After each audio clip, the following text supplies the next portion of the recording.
Alors qu'elle a adopté diverses stratégies nationales et régionales pour améliorer l'inclusion financière du plus grand nombre et qu'elle réfléchit à de nouvelles unions monétaires, l'Afrique doit faire face à la plus grande disruption née des révolutions technologiques et digitales. Pour soutenir cette action, le magazine financier panafricain Financial Afrique a initié depuis 2 ans la Journée de la finance africaine, un événement annuel qui réunit chaque année des acteurs du monde économique africain qui, à travers des échanges d'idées, contribueront à l'aboutissement de l'autonomie financière du continent.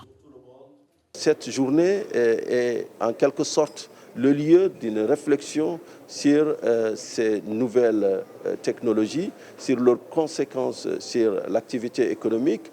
Et comme vous l'avez vu à l'ouverture, il y a plus de points positifs, il y a plus d'échos porteurs pour l'Afrique que de menaces. Pendant très longtemps, tout ce qui était financement de l'économie était plutôt porté par les banques. Donc de plus en plus, vous voyez des initiatives que le gouvernement tout en entier appuie, justement parce que les banques ne suffisent pas. Et donc cette initiative qui a pour vocation de justement discuter de tout ce qui peut exister à travers le monde, de faire des partages d'expériences et de revisiter même des pratiques que nous avons, nous ne pouvions qu'être partie prenante.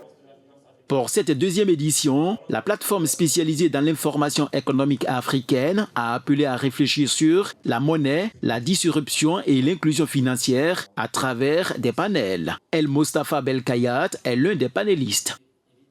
Aucune place financière internationale ne s'est bâtie sans être d'abord une véritable place de l'or.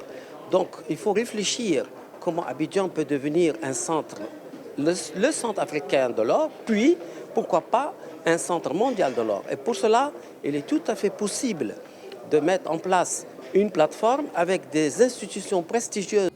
Cette journée financière de Financial Afrique a été sanctionnée par une soirée des awards, au cours de laquelle plusieurs personnalités et entreprises qui auront marqué la finance africaine dans le courant de l'année 2019 ont été distinguées. Il nous pousse à décupler nos efforts, à ne pas ménager nos efforts, à travailler encore plus pour créer des émules et pour que les prochains lauréats de ce prix soient des pépites que nous avons accompagnées et qui se seraient développées.